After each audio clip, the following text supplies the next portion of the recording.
Definisi probabilitas dan peristiwa yang saling pilah. Nah, di sini probabilitas itu adalah kesempatan atau kemungkinan terjadinya suatu kejadian atau peristiwa.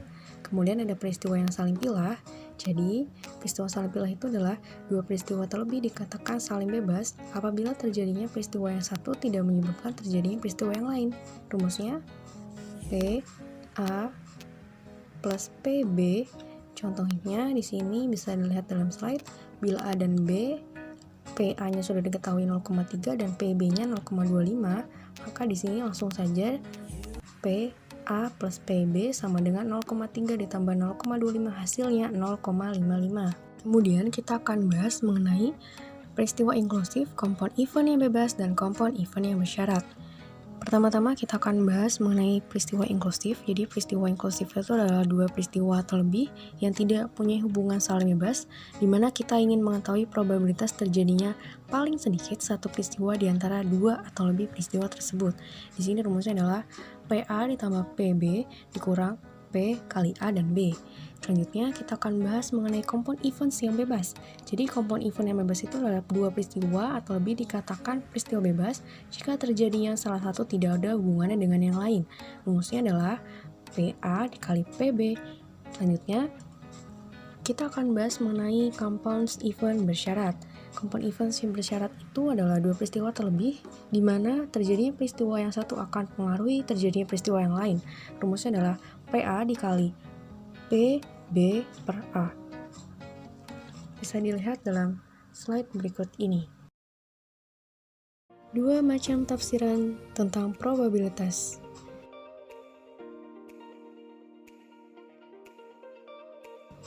Yang pertama, bahwa seluruh gudang yang menghadapi resiko yang sama di seluruh dunia diperkirakan akan terbakar. Penafsiran ini berdasarkan pada hukum bilangan besar. Yang kedua, jika gudang tersebut dihadapkan pada kerugian kebakaran selama suatu jangka panjang, maka kebakaran akan terjadi kira-kira dalam jumlah tahun exposure. Kemudian kita akan bahas mengenai penafsiran yang didasarkan atas tinjauan. Jadi, penafsiran didasarkan atas tinjauan sudah tentu diperlunak oleh kenyataan bahwa satu, gudang dikatakan serupa, pada kenyataannya tidak pernah serupa.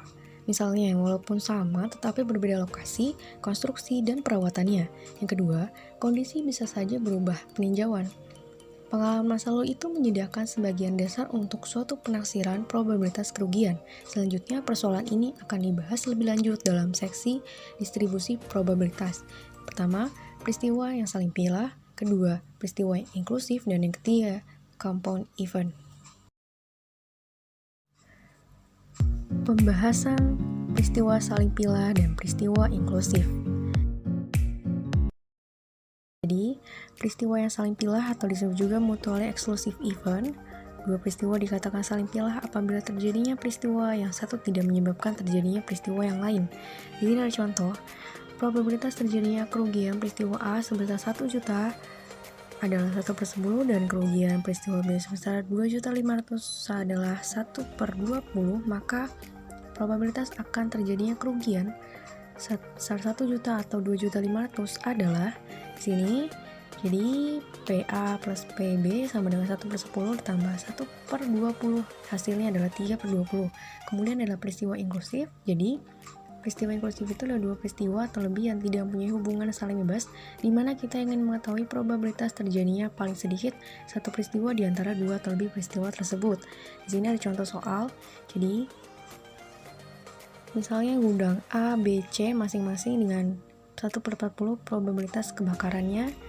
Di sini rumusnya PA ditambah PB dikurang PA dan B, yaitu 1/40 ditambah 1/40 dikurang 1/40 dikali 1/40, hasilnya adalah 79/1600. Kemudian di sini ada pembahasan lebih lanjut mengenai compound event. Nah, compound event itu ada dua. Yang pertama, compound event yang bebas atau independen. Yang kedua adalah compound event bersyarat atau conditional compound events. Kemudian akan dibahas lebih lanjut. Compound events yang bebas atau independen, pengertiannya yaitu dua peristiwa atau lebih dikatakan peristiwa bebas jika terjadinya peristiwa yang satu tidak ada hubungannya dengan peristiwa yang lain. Rumusnya, probabilitas A dan B sama dengan probabilitas A dikali probabilitas B. Contohnya, perusahaan X mempunyai dua gudang A dan B. Gudang A terletak di Bandung dan gudang B di Jakarta. Probabilitas terbakarnya gudang A tidak mempengaruhi atau dipengaruhi oleh terbakarnya gudang B. Bila probabilitas terbakarnya gudang A adalah 1/10 dan gudang B adalah 1/30, maka probabilitas terbakarnya gudang A dan B dapat dihitung 1/10 dikali 1/30 sama dengan 1/300. Jadi, probabilitas terbakarnya gudang A dan B yaitu sebesar 1/300. Sedangkan probability dari semua kemungkinan kejadian adalah sebagai berikut. Kemungkinan 1, gudang A terbakar dan gudang B tidak terbakar.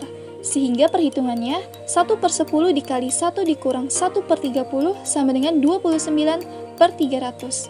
Kemungkinan 2, gudang A tidak terbakar tetapi gudang B terbakar. Sehingga perhitungannya 1 dikurang 1/10 dikali 1/30 sama dengan 9/300. Kemungkinan 3, gudang A dan B tidak terbakar. Sehingga perhitungannya 1 dikurang 1/10 dikali 1 dikurang 1/30 sama dengan 261/300. Kemungkinan 4, gudang A dan gudang B terbakar. Sehingga perhitungannya 1/10 dikali 1/30 sama dengan 1/300. Jumlah probabilitas keempat kemungkinan kejadian yaitu sama dengan 1. Didapat dari 29/300 ditambah 9/300 ditambah 261/300 ditambah 1/300 sama dengan compound events bersyarat. Pengertiannya, dua peristiwa atau lebih di mana terjadinya peristiwa yang satu akan mempengaruhi terjadinya peristiwa yang lain. Rumusnya, probabilitas A dan B sama dengan probabilitas terjadinya A dikali probabilitas B bersyarat A, atau probabilitas B dan A sama dengan probabilitas B dikali probabilitas A bersyarat B. Contoh, probabilitas A atau B merupakan notasi untuk probabilitas bersyarat, yang berarti terjadinya peristiwa B setelah peristiwa A terjadi. Misalkan, probabilitas terjadinya A adalah 1/40, dan probabilitas terjadinya B adalah 1/40, dan probabilitas terjadinya A bersyarat B adalah 1/3. Peristiwa A merupakan terbakarnya gudang A, dan peristiwa B merupakan peristiwa terbakarnya gudang B. Kedua peristiwa ini merupakan peristiwa bersyarat. Andai kata salah satunya terbakar, maka probabilitas terbakar kedua gedung itu adalah 1/40 dikali 1/3, sama dengan 1/20. Selanjutnya, hubungan dengan kebakaran pada kedua lokasi itu, maka ada 3 kemungkinan terjadinya outcome lain, dengan perhitungan probabilitas sebagai berikut. 3 kemungkinan terjadinya outcome lain, dengan perhitungan probabilitas sebagai berikut. Terbakarnya A, tidak terbakarnya B. Dengan rumus, probabilitas terjadinya A dikali 1 dikurang probabilitas terjadinya B bersyarat A, sama dengan 1/40 dikali 1 dikurang 1/3 sama dengan 2/120. Terbakarnya B, tidak terbakarnya A. Dengan rumus, probabilitas terjadinya A dikali 1 dikurang probabilitas terjadinya A bersyarat B sama dengan 1/40 dikali 1 dikurang 1/3 sama dengan 2/120. Tidak terbakar A maupun B dengan rumus 1/120 dikurang 2/120 sama dengan min 2/120 sama dengan 115/120. Nilai untuk outcome yang terakhir dihitung atas asumsi bahwa probabilitas keempat outcome mesti berjumlah 1. Jika di jumlah keempat probabilitas itu adalah probabilitas A dan B sama dengan probabilitas terjadinya A dikali probabilitas terjadinya B bersyarat A, atau probabilitas B dan A sama dengan probabilitas terjadinya B dikali probabilitas terjadinya A bersyarat B. Sehingga 2/120 ditambah 2/120 ditambah 115/120 ditambah 1/120. Konsep probabilitas, konsep lingkup kejadian atau peristiwa. Suatu kejadian set S atau kemungkinan kejadian atau hasil kejadian. Contohnya, jumlah tabrakan mobil di wilayah tertentu. E atau subset, bagian kecil dari total set S. Contohnya, jumlah tabrakan mobil mewah yang harganya lebih dari 25 juta. Setiap kejadian diberi bobot W atau jumlah seluruh kejadian. Maka, probabilitas P adalah peristiwa dengan bobot berbeda.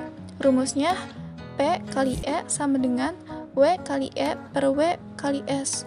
Peristiwa dengan bobot yang sama, rumusnya P kali E sama dengan E per S. Probabilitas tidak terjadinya peristiwa, rumusnya Q kali E sama dengan S dikurang E per S. Keterangan dari rumus P kali E sama dengan probabilitas terjadinya event. E sama dengan subset atau event. S sama dengan sample set atau space. Yang W sama dengan bobot dari masing-masing event. Contoh soal, suatu set S terdiri dari 10.000 buah mobil sedan mewah.